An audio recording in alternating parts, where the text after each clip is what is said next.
Hello everyone, it's Chaplain April here. I am actually on a cruise right now, headed toward the Bahamas.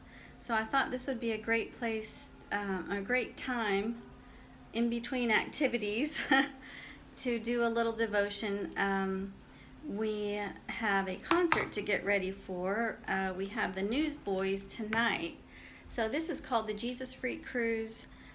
This is the second one they've done. They did one 2 years ago, and my friend Patty went on that one. She's the one that got me kind of inspired to go on this. But you know, anyone in the Christian community knows DC Talk. I've been listening to DC Talk since they came out, pretty much. So this is like a DC Talk reunion, but the lead singer, Michael Tate, is now in the Newsboys, and then Toby Mac, part of DC Talk, he is now has his own music. So there's a Toby Mac concert last night, and then Newsboys tonight, and then John Christ is here also. He's the comedian. So I wanted to bring my boys on this cruise because it's an all-Christian cruise, and it's just a great influence for them to see all these artists and concerts, and they have devotions in the morning. It's just a really, really cool thing to have this community to be a part of. So I'm really happy to have come. God just kind of worked it all out. I was able to buy this room from someone that couldn't come, so I was able to get a really good deal, and God worked it all out for Patty to bring her son, and then I brought my kids, and then she's got some other friends on board, so we've all kind of hung out together, and we're eating together and everything. It's really been really fun. So we're going to do, this is The Joy of My Heart by Anne Graham Lotz, who is Billy Graham's daughter. I remember seeing her one time on the Today Show. This was several years ago, because obviously Matt Lauer is not on there anymore, but he interviewed her, and I just remember thinking, how weird is this? Because, you know, NBC and Matt Lauer and all those people, Katie Couric, they're all very, very liberal. So I thought, how is this interview going to go? Because she's Miss Conservative, daughter of a, famous evangelist and everything. And, what is this interview going to be like? And she just brought it all back to Jesus, and she had just put out a book called Just Give Me Jesus. So in that interview, that's what she kept saying, that when the pressures of life come and stressors and everything, that she, at the end of the day, just wants to have her quiet time and pray and everything. And that's kind of what that phrase, Just Give Me Jesus, meant to her. And I remember wondering, I wonder what Matt Lauer thinks about that. He probably thinks she's crazy, or God only knows what he's thinking. So, he went along with it because everyone knows who Billy Graham is. So, he was very gracious and everything. But I just thought, wow, what a great testimony to have. You're the daughter of this, guy that everyone admired. He was around all the presidents and everything, so of course you're going to have a platform and people will listen to you. So I thought that was such a great testimony for her. But anyway, she has written books, and this is just a little devotional that she wrote, and it says meditating daily on God's Word. She does have the dates in here for you to pick the day, and I just wanted to pick a different day today. So this day is God lifts the pressure. The Lord will give strength to his people. The Lord will bless his people with peace. That is Psalm 29:11 in the NKJV. Do you feel overwhelmed and smothered by pressure?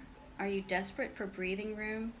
Do you try to escape the stress through an extended vacation, therapeutic counseling, alcohol, drugs, entertainment, or a romantic liaison? only to find when you stop to assess your condition, you are no better than you were before, because the pressure is from within. Only God has the power to lift the pressure from within you. Your circumstances may remain the same, but He has the power to give you breathing room. He can give your spirit peace and rest, even as He gives your life a new dimension. Just ask Him. So this is just a very quick, one page, just a few paragraphs, and it's talking about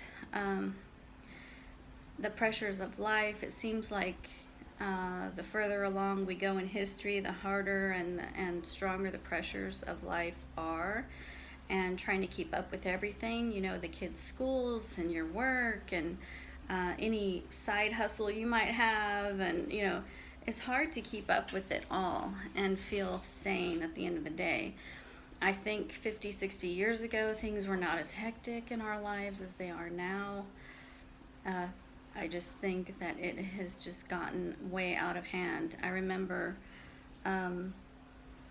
someone that I knew, she had all of her kids and 3 or 4 activities, and I have always been more of a chill person. I like quiet time. I want to pare my life down to where I don't have so many things. I really don't like being busy. I don't like the word busy. I like to be productive and efficient. So if I can get things done efficiently, then I can chill. And when I'm doing something, I want it to be very productive. I don't want to just have like another hour, 30 minutes of just trying to pass the time. I don't like that. So efficiency and productivity are what I strive to do. And then I can have that time where I can just unplug from everything. So being busy and just driving around all day and doing all this stuff and taking your kids to all these different activities, I don't think that anyone can humanly possibly do all of that. We cannot do all the things that we're trying to do. So I tell my kids, you can pick one thing, maybe 2, to be involved in, and then because I want them to have lives, I want them to have a childhood, I want them to have a normal life and not feel like everything is scheduled. And you can even go on vacation and schedule every minute of your vacation to where when you get home, you need a vacation from the vacation. So I try not to do that. I try to pick and choose. If something is really important to me, then I'll make time for it. If it's not that important to me, then I will skip it and try not to feel guilty about it. But so, we all have to work out our lives and try to pare down things, take things off of our plate. So that's what I'm actually in the process of doing. I'm going to probably be resigning from my job and doing more real estate. So I'm trying to take one big thing off my plate so I can be more available for my children. And I want to have calm in my life. I don't want to be stressed all the time and busy, busy, busy. I only want to be busy if I have to go to certain things. But that's kind of what she's saying in here, that you are the master of your life, of course, with God's guidance. And if He says it's okay, yes, let one thing go, then go ahead and let it go. And make your life to where you're happy with it. I have enough time for family, I have enough time for work, I have enough time for this or this. And that's why I've always worked part-time after I had kids, because I just think that I don't want my kids, I don't want to miss out on their whole life, and I don't want them to feel like they missed out and their parent wasn't present either. So, you have to work it out. But people make you feel obligated for things.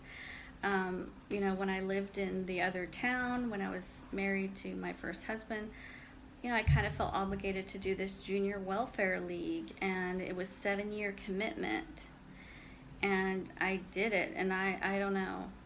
I don't know if I would do that today, because now I have learned to say no more and just pick and choose what I want to get involved with.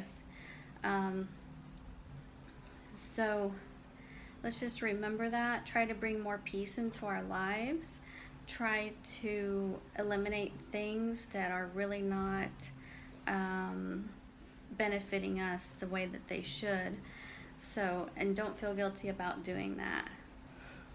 There was something else I was going to say, but it just escaped me. I am not sure what that was. Um, but a cruise like this is something I would say yes to because it is just such a great influence for me and for my kids. Wesley's in there looking at me dancing right now, trying to get me off track. Okay. um, it has all the artists I like. I mean, not all, but it has some of the artists that this is what I listen to. I listen to Air One Radio. I don't really listen to anything else, but I've been doing that for years. I love Christian music. It's my favorite, and I really don't know other artists. So like when people post about going on these concerts and stuff, I can't relate. I don't know about a lot of that. So this is my thing. I'm a chaplain. This is my thing. My whole life is about God, the Bible, living for Him. And these are the types of music and everything that I want to follow in my life. If I go to hear a speaker, it's going to be like Christine Kane or Joyce Meyer. If I go to a concert, it's going to be something like this. So anyway, last night was probably the best concert I have ever been to. I am not kidding. I was blown away. I've never been to Toby Mac concert. I hear his songs. I know his songs because I listen to them all day long in the car when I'm driving around, visiting patients and stuff. So I know all the songs of all the popular Christian artists. But going to the concert is so amazing because it just, I don't know, it just sounds different. There's dancers. It's just so cool to go to the concert, and it even sounds better. All the songs even sound better. I was like totally amazed. I mean, it was probably the best concert I've been to, and I've been to some good concerts. I've been to Sting in Costa Rica at the National Stadium. There, I've seen Bon Jovi on the beach in Maui. I've been to Celine Dion in Las Vegas. I've heard, I can't remember this guy's name, but it was one that was brought in by our insurance company when we were in insurance. I can't even remember the guy's name, but he's like this famous guy that doesn't do a lot of concerts. But I am not kidding you, Toby Mac blew me away. I've seen John Mayer in concert. I've seen U2. U2 came to Norman. John Mayer came to Oklahoma City. So I've seen a lot, but I mean, maybe it's because this is my genre of music that I like. But I think it's even more than that. It's got the message of the cross. It's, relevant. The music is on point. I mean, what else could you ask for? And I was able to bring my kids to that. So I'm very, very happy that they were able to experience that. There's just nothing like it. And I feel safe, with my kids because I know that everyone here is, from the church somewhere. And it's just really cool. It's this camaraderie that you feel with a group like this, which is why I went on the Marilyn Hickey trip. That was 7 years ago now. I had that same feeling on that trip. One time when we were on the bus, I woke up, I took a nap on the bus, and we were in Greece somewhere. And when I woke up, everyone around me was speaking in tongues. And I mean, I thought, have I died and gone to heaven? What's the deal, It was that feeling of, oh my gosh, this community of believers, there's just absolutely nothing like it. And I have that feeling here. Like yesterday, we were walking through this little promenade thing they have here in the middle of the ship where there's a lot of shops and restaurants and stuff. There was a live band playing worship music as you walk through. So I thought, that's kind of that same feeling I had on that other trip. So I'm really happy to have brought my kids on this. And I would recommend it for anybody that wants to come. I've been on lots of trips that aren't Christian community type things too. So I'm not just saying that you have to do that. But I just enjoy it, and I think God is so amazing, and He puts the right people at the right place at the right time, and He will definitely take your stress away. So you just ask Him to. Ask Him, Lord, how do I de-stress my life? What is it that I need to do where I can get more peace and comfort and rest in my life? And God will absolutely show you how and where and when to do that. It might be a process. It might take a little bit. It might take a year. It might take a month. I don't know. It depends on what He says and how quickly you obey and what you do, and depends on a lot of things. But He will do it, and He will start immediately when you start praying about it. So just know that that's the case. God completely adores every one of us. He wants the best for us. Please don't think that God is an angry, judgmental God, because He is not. He's a very loving and caring God. And He cares about the desires of your heart. And taking my kids on a cruise was one of the desires of my heart. I was able to do it, and I actually couldn't have found a better cruise to go on with them. So I'm going to leave it there. Pray about all these decisions that you have for peace and de-stress. God will lead you and guide you, and you just keep walking on that path. Every path is different. Every person has a different path that leads to probably the ultimate same maybe goal, but each person's life is different. So I can't tell you how it's going to look exactly in your life, but I can tell you that God will lead you and guide you every step of the way. So you all take care, and I'll see you in the next video.